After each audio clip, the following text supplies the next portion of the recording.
Hello friends, good morning. আমি লিয়া, আর লিয়ান পামেলিয়া চ্যানেলে আরও একটা নতুন ব্লগে তোমাদের সকলকে জানাই স্বাগত। আশা করি তোমরা সকলে খুব ভালো আছো, যে যেখানে আছে সুস্থ আছো। আজকে আবারও একটা নতুন দিন, নতুনভাবে তোমাদের সাথে শুরু করলাম। এখন ঘড়িতে বাজে 7:30। তো সব কাজ হয়ে গেছে, মানে ঘুম থেকে উঠে যা যা বাসি কাজ থাকে, ঘর মোছা, বাসনটা আমি রাত্রিবেলায় নিজস্বই, দিনের জন্য ওয়েট করি না। ঘর মোছা, কাপড় কাচা, বাদ বাকি যা টুকটাক কাজ থাকে সেগুলো সব হয়ে গেছে। তাই স্নান করে এসেছি, স্নান করে ঠাকুরের পুজো দেওয়া হয়ে গেছে, পুজো মানে ঠাকুরের রাম করা হয়ে গেছে। তো প্রচুর ছাদে জামা কাপড় মেললাম, মানে সকালবেলা জল খাই না, তো ঠাকুরের পুজো যতক্ষণ না দিই জল খাই না, তো গলা প্রচণ্ড শুকিয়ে গেছে। আগে পুজো দিয়ে উঠে একটু চিনি বা নকুল দানা যাই হোক কিছু মুখে দিয়ে তারপর জল খাই, তো জল খেয়ে একটু হাফ ছেড়ে বাঁচলাম, কারণ প্রচণ্ড গরম। তো গরমের মধ্যে আগেই জল না খেলে হয় না, তো জল খেলাম। এবার টুকটাক কাজের দিকে যাব, মানে মেয়ে খাবার তৈরি করা, আমার একটু চা করা, এসব টুকটাক কাজের দিকে যাব। তো চলো বন্ধুরা, আগে মেয়ের খাবারটা রেডি করে নিই, কারণ ওটা ঠান্ডা হতে একটু সময় লাগবে, তারপরে তোমাদের সাথে পরে আসছি। তো মেয়ের খাবার রেডি করা হয়ে গেছে, ওটা বানিয়ে রেখে দিলাম, কেননা সুজি করি তো সকালবেলার জন্য, তো ঠান্ডা হতে তো একটু সময় লাগে। তো গরম মধ্যে যদি হয়, তা আমাদের দুধ আসবে, দুধ আসলে গরম দুধ মেশাবো, তো গরম হয়ে থাকবে তো একটু খেতে দেরি হবে। কিন্তু সুজিটা করে রেখে দিই, ওটা একটু ঠান্ডা হয়ে থাকবে, সুজি পর্যন্ত গরম ধরে রাখবে। তো তারপর এই যে চা নিয়ে বসলাম, এই যে চা নিয়ে বসলাম। তো আজকে রান্না চাপটা একটু কম, কেননা টিফিনটা করা আছে, তো টিফিনটা করা আছে না, টিফিন করা না থাকবে না, একটু চাপ থেকে তাড়াতাড়ি করতে হয়, যে টিফিনটা রেডি করতে হয়। আমাদের এই বাড়িতে সব আবার টাইমের মধ্যে না হলে আবার কিছু চলে না। তো মেয়েকে খাইতেও তো এতটা দেরি হয়ে যায় যে রান্নার দিকে যাওয়ার আর মানে এত দেরি হয়ে যায় যে রান্নার দিকে যেতে গেলে অসুবিধা হয়ে যায়, তো টিফিনটা করতে দেরি হয়ে যায়। তো টিফিনটা করার জন্য একটু তাড়াহুড়ো থাকে, বাট যে টিফিনটা করা আছে, সো দুপুরে রান্নাটাই জোগাড় করবো। তো ওই জন্য একটু চাপ কম, তো ভাবলাম তোমাদের সাথে একটু বসে আটা ফাটা মারি, একটু গল্প করে নিই। আর তার থেকে বড়ো কথা, সকালবেলায় যে ডাইরেক্ট ভয়েস ওভার দিলে এটাই প্রবলেম হয় যে আশেপাশে বাড়িতে তো সবাই কাজ করে, তো সেই নয়েজটাও আসে, মানে আওয়াজটাও এসে যায়। তো প্লিজ বন্ধুরা, তোমরা কিন্তু কেউ কিছু মাইন্ড করো না। যদি কোনো প্রবলেম হয়, মানে আমার ভয়েস শুনতে প্রবলেম হয় বা কিছু হয়, তো তোমরা আমাকে জানিও, ঠিক আছে? কারণ আশপাশে সকালবেলা দায়িত্ব সব বাড়িতে তো কাজ করে, তো আওয়াজটা হবে স্বাভাবিক, একদম পাশাপাশি সব বাড়ি, বুঝতেই পারো। তো যাই হোক, এই হচ্ছে টাকা কি রান্না আছে, কী করবো ঠিক করিনি এখন অবধি।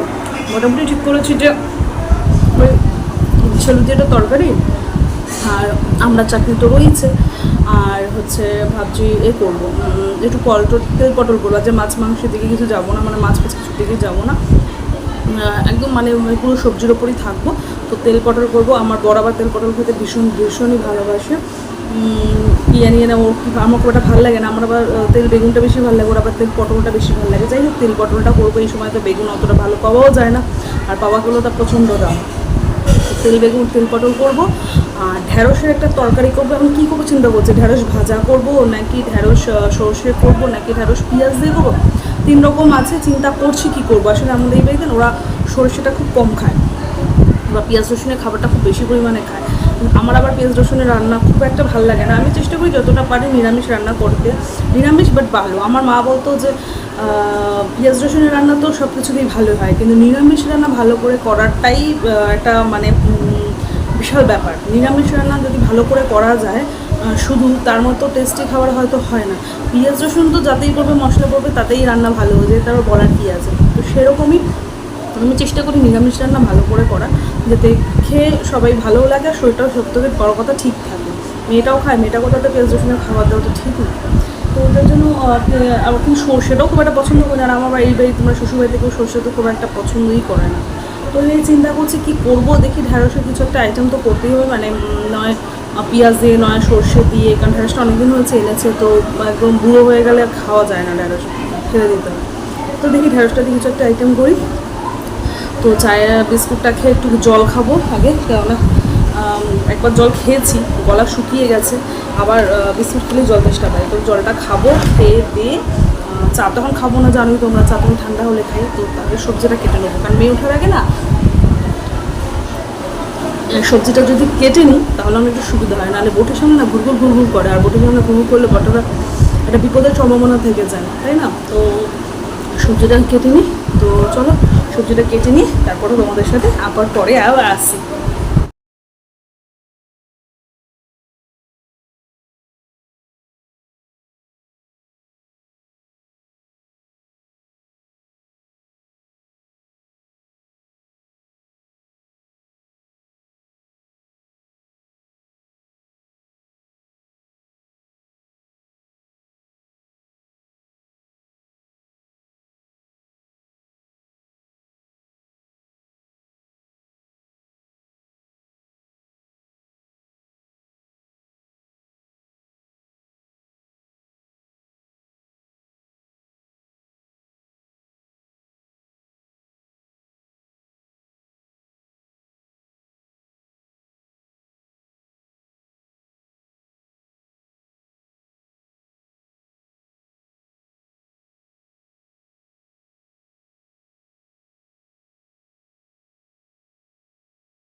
দেখো বন্ধুরা, সবজি কাটছিলাম, পটলটা কাটা মানে কেটে কাটলাম, কাটার পর ভেবেছি ঢেঁড়সটা কাটবো। তো বাটি নিয়েছিলাম এদিক থেকে, ওদের ঘাটটা যেই ট্রান্সফার করতে গেছি, দেখো কি জোর একটা মানে ফ্যাট করে কাট লেগে গেল। দেখো এইখানে এই যে বটির এই কোণটা, ঠিক আছে, এই বটির এই যে কোণটা, এইটা ভাঁজ করে এখানে আমার হাতে ঢুকে গেল। মানে বলে না, যদি কথায় আছে না, যদি বিপদ হবার থাকে তো বাড়িতে বসেই হবে, তার জন্য রাস্তায় বেরোনোর দরকার লাগে না। লোকে বলে রাস্তায় বেরোলে বিপদ হয়, রাস্তায় বেরোলে সব কিছু, এটা সম্পূর্ণ ভুল কথা। বাড়িতে বসেই বিপদ হতে পারে যদি বিপদ হওয়া থাকে, মানে কপালে যদি হওয়ার থাকে তো হবে। মানে এত ব্যথা করছে এখানটা, ভাট করে এখন উঠতে হবে, উঠে আবার এই জায়গাটাকে একটু পরিষ্কার করে বলিন ঠলিন কিছু দিতে হবে। কী করবো, মানে মাথা ব্যথা গরম হয়ে যায়। একটা কাজ করতে বসে শান্তি নেই, বটিতে বসে না বাবা করে উঠতে আমার প্রচণ্ড কষ্ট হয়, মাটিতে বসে কাজ করি তো বাবা করে ওঠা বসা মানে কষ্ট হয়। ওই জন্য চেষ্টা করি যে একবারে যাতে সবজিটা কেটেই উঠতে পারি। যাই হোক, দেখি কী করি। আগে এটাকে মানে দিয়ে আসি বলিন, তারপর গিয়ে নয় বাকি সবজিটা কাটবো। তো চলো উঠি।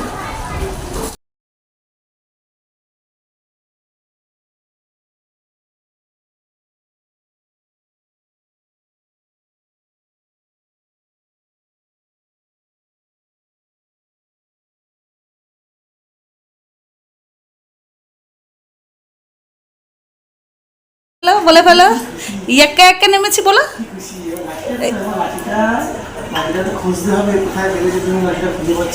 আমার আসো তাড়াতাড়ি। Good morning.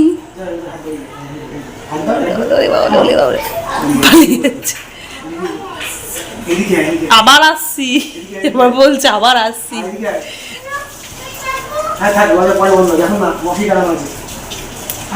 চলে আয়, বলো। মশারি টানানো আছে, তাহলে কি হবে? মশারি টানানো আছে দড়ি দিয়ে, তাহলে কি হবে? গুড মর্নিং বলে দাও। এই ঠিক করে গুড মর্নিং। গুড মর্নিং বলতে হয়, কি বলতে হয় মা? এই তো গুড। ভালো করে বলো আরেকবার। ফ্ল্যাঙ্ক কিস দিদা একবার, এইদিকে দিদা একবার। থ্যাংক ইউ মা। আবার খুব সুন্দর। আরেকটা গুড মর্নিং বলে দাও সুন্দর করে, বলো গুড মর্নিং। Thank you. টাটা করে দাও সবাইকে, বাই বাই। এই যে ঢেঁড়স কেটেছি, ঢেঁড়সের আলু, আর এই পেঁপেটা হচ্ছে, হ্যাঁ লঙ্কা, এটা হচ্ছে পেঁপেটা ভাতে দেবো মেয়ের জন্য। আর এই হচ্ছে পটল সবজি, আর এদিকে হচ্ছে পেঁয়াজ, একটা ঘষে দেবো আর একটা কুচিয়ে দেবো, এই হচ্ছে আদা রসুন। তো এই হচ্ছে আজকের সবজি কাটা কমপ্লিট। এবার যাবো রান্নার দিকে। এই দেখো মেয়ে কী করছে, ঠিক আছে, বসে আমাকে সবজি কাটা দেখছিল। ঘরে বিছানা টানানোই আছে, নেমে যাচ্ছে দেখো, মশারি ঝুলিয়ে কীভাবে নেমেছে দেখেছো, পাখা পাখার মতো চলছে, মশারির মতো টানানো, ও নেমে গেছে। আর ওখানে বসে থাকো, দেখো আমি সবজি কেটেছি, ওখানে বসে দেখছো, দেখো ডাকছে আমাকে, দেখেছো, কী বলবে কিছু বলার নেই। তো চলো বিছানা তুলে মেঘে খাইয়ে তারপর রান্নার দিকে যাবো। দেখিয়েছি তো, হ্যাঁ হ্যাঁ।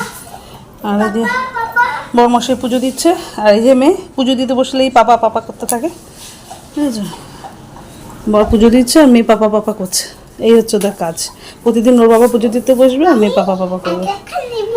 দেখেছো বলছে পরে একে একে নেমেছি, দরজার দড়ি আছে মা, খুলবে না। চলো আমি এদিকে সব বিছানা তুলে মেয়েকে খাইয়ে তারপরে একবারে রান্নার দিকে যাবো, কারণ বাবা করে গ্যাস ধোয়ালে নেবে না, বিরক্ত লাগে, আর এদিকে খাওয়াতে বসলে দেরিও হয়ে যায়, মা মশারি ছিঁড়ে যাবে, রান্না করতে দেরিও হয়ে যায়, আর মানে দেরি হয়ে যায় মানে রান্নাটা পুড়ে যায়। তো ওকে খাইয়ে দিয়ে একবারে গ্যাস ধরাবে, একবারেই বসবো। চল মা খাইয়ে নি তোকে, চলো। রান্নাবান্না সেরে নিয়েছি, সেরে বাসন টাসন মেজে তারপর গ্যাস মুছে চলে এলাম মেয়েকে স্নান করানোর আগে নোখটা যাতে কেটে নিতে পারি, কেননা সপ্তাহে একদিন ওর নখ পরিষ্কার করতে কাটতেই হয়, মানে তাহলে না নখের ভেতর ময়লা জমে যায়, বাচ্চা মানুষ সেটা পেটে চলে গেলে একটা বাজে ব্যাপার। তো সপ্তাহে একদিন তো নখ ওর কাটতেই হয়, তো ভাবলাম ওকে স্নান করানোর আগেই নখটা কেটে নেওয়াটাই ভালো, তো ওর জন্য বসে পড়লাম নখ কাটতে। তো নখ কাটছি আর ভিডিও চালিয়েছি, দেখছো ভিডিও দেখছে আর নখ কাটছে। ছোটোবেলায় নখ কাটতে গেলে ফোনে ওকে কিছু না কিছু চালিয়ে দিতে হতো, তবে সে দেখতো আর নখ কাটতো। এখন অবশ্যই একটু বড় হয়েছে, বুঝতে পারে, এখন আর ওইসব ফোনে কিছু চালিয়ে দিতে হয় না, তবে ভিডিও করতে বসেছি, ভিডিওটা সামনে হচ্ছে, সেটা নিজেকে দেখছে আর নখ কাটছে, আর ওইটাই ওর এন্টারটেনমেন্টের জায়গা। যাই হোক, নখটা কাটা নিয়ে কথা, সে যেভাবেই কাটুক। তো নখটা কেটে নেওয়ার পর তারপর আমি যাব, মানে ওকে আগে স্নান করিয়ে দেবো, তারপর আমি স্নান করব, কেননা অনেকটা বেলা হয়ে গেছে। তো ওকে স্নান করিয়ে দিই, তারপর আমি স্নান টান করে তারপর বাদবাকি কাজ সারবো। কাজের তো মানে সারাদিনের শেষ নেই, সারাদিনে যতই কাজ করি না কেন ততই কম। তো চলো নখ ঠোক কেটে বাদবাকি কাজ সেরে নিই। তো দুপুরবেলা তো আর ভিডিও কন্টিনিউ করতে পারিনি, তারপর স্নান টান করে মেয়েকে খাইয়ে ওকে শুয়ে আমরাও একটু শুয়েছিলাম, একদম ভালো লাগছিলো না। সন্ধ্যাবেলা উঠে চা নিয়ে বসে পড়েছি, চা টোস্ট বিস্কুট আর এমনি একটা বিস্কুট, দুটো রকম বিস্কুট। আমার খুব একটা টোস্ট বিস্কুট পছন্দ নয়, কিন্তু ওর বাবার পছন্দ নিয়ে আসে, তো নিয়ে বসেছি। আর মেয়ে বসেছে, মেয়েকে খাইয়ে দিয়েছি, তার আগে মেয়ে বসেছে খেলনা নিয়ে। খেলনা তো মানে একটাও খেলনা, মানে ভালো কোনো খেলনা নেই, মধ্যে সব ভাঙাভুঙি জিনিসগুলোকে নিয়ে বসে, কোন ওর ওষুধের কৌটো শেষ হয়ে গেছে, কোনটা কি ভাঙা, ওইসব নিয়ে ওর বসে। ভালো খেলনা একটাও খেলে না, সেসব আলমারিতে ওপরে তোলা রয়েছে, শোকেসে গোছানো সাজানো, আর এইসব খেলনা নিয়েও খেলে। ভালো, একদিকে আমার জিনিস অপচয় কম হবে, খরচা কম হবে, যত এইসব নিয়ে খেলবে। তো চাটা এদিকে খেতে বসেছি, চাটা খেতে, চা খাওয়া হয়ে গেলে তারপর যাবো দিকে আবার রাতে রান্না জোগাড় করতে, মানে এক পর্ব শেষ হয় তো আরেক পর্ব শুরু হয়, এইভাবেই আমাদের হাউস ওয়াইফদের জীবন কেটে যায়, মানে একটা শেষ তো আরেকটা শুরু, একটা শেষ তো একটা শুরু। ওদিকে বাবার সাথে বসেছো, চায়ের সাথে বিস্কুট খাবে কিন্তু না একটুও, টোস্ট বিস্কুট দেখলাম করতে থাকে, কিন্তু টোস্ট বিস্কুটের কোনো স্বাদ নেই যে টোস্ট বিস্কুট খাবে। তো বসেছে খাবে, দেখবে এক দু কামড় খেয়ে কিন্তু খাবে না, আমি জানি ওকে, খালি ওর বায়না, যত বায়না ওর বাবার কাছে। মেয়েরা হয়তো বাবার সঙ্গে অ্যাটাচড বেশি হয়, যে কোনো মেয়েরাই, তো ওরও তাই সেম। তো বাবার কাছে যত বায়না আমদার, আমার কাছেও সব বায়না হতো, কারণ বেশি বায়না করলে আমার মাথা গরম হয়ে যায়, তখন আমি দিই, বোকা দিই, আর আমার কাছে আসে না, ওই জন্য বাবার কাছে বায়না করে, যত বায়না। বাচ্চাদের ছোটো মেয়েরা হয়তো বাবার কাছেই বেশি বায়না করে। যাক, ভালো হয়েছে, ভালোবাসা যেমন একজন দেবে আরেকজন বকা দেবে, দুজনে যদি ভালোবাসা থাকে তখন না বেশি বেড়ে যায়, তো একজনকে মাঝে মাঝে একটু বকা দিতেই হয়, নাহলে বাচ্চারা শাসনে থাকে না। তো ওর বাবা চা খাক, আমার এদিকে চা তো পরে ঠান্ডা হলে খাবো, এদিকে তার ফাঁকে আমি চা খেতে খেতে আটাটাও মেখে নিয়েছি, সেটা তোমাদের দেখায়নি। তো আটাটা মেখে আলাদা করে মানে গোলা করে রেখে দিয়েছি, এবার এটাকে রুটি করব। তো এইদিকে বাবার মেয়ে বসেছে, দুজনে মিলে আমি বলেছি তোরা এদিকে দুষ্টুমি কর, যা ইচ্ছে কর, আমাকে রুটিটা সারতে দে, কেননা রুটি সারবো, তরকারি করব, আবার তারপর মেয়েকে পড়াতে বসবো, মানে একের পর এক কাজ কন্টিনিউ চলতে থাকে। আর এতটাই গরমের মধ্যে না আর ভালো লাগে না, মানে রুটি করে করেই পেশে পাখার তলায় দাঁড়াই, মানে একদম সত্যি পারছি না, এত গরম। এই বছর জন্য গরমটা অত্যাধিক, একদম কমছে না। তো যাই হোক, বাবা মেয়ে এদিকে দেখছে, দুজনে মিলে চুপ চুপ চুপ চুপ করছে, কী করছে, দুজনে মিলে চুপ চুপ করছে, ওকে চুপ চুপ শেখাচ্ছে, ও চুপ শিখবে, কেউ নিজেই চুপ চুপ করছে। তো আমি এই ফাঁকে রুটিটা সেরে এসেছিলাম, ততক্ষণ বাবা মেয়ে বসেছিল, কেননা ওদের সঙ্গে বসে যদি আমি ওরম করতে থাকি তাহলে আমার কাজ আর এগোবে না সামনের দিকে, কারণ আমাকে তো কাজটা এগোতে হবে। তো তো চলো, রুটিটা হয়ে গেছে, এবার বাদবাকি রান্নার বাদবাকি খাবারের দিকে যাই। তো ভিডিওটা আমি এখানেই আজকে শেষ করলাম। যদি তোমাদের আজকে ভিডিওটা এতটুকু কোথাও ভালো লেগে থাকে তাহলে প্লিজ একটা লাইক করে শেয়ার করে দিও। আর যদি ভালো লাগে তাহলে অবশ্যই চ্যানেলটাকে সাবস্ক্রাইব করতে কিন্তু ভুলো না। আর আমার ভিডিও তোমাদের কেমন লাগলো, কোথায় ত্রুটি কোথায় খামতি রয়েছে সেটা কিন্তু কমেন্টে অবশ্যই আমাকে জানাবে। আর তোমাদের লাইক, তোমাদের যে কোনো কমেন্ট আমাকে অনেকটা বেশি মোটিভেশন দেয় পরবর্তী ভিডিও বানানোর জন্য। আর আমাকে এগিয়ে নিয়ে যাওয়ার জন্য তো এটা একটা বড় পদক্ষেপ বলতেই পারো। সো তোমরাই আমার সব কিছু। তো প্লিজ লাইক শেয়ার কমেন্ট সবটুকুই করো। তাহলে ভিডিও আজকে এখানেই শেষ করলাম। সবাই খুব ভালো থেকো, টাটা, বাই বাই।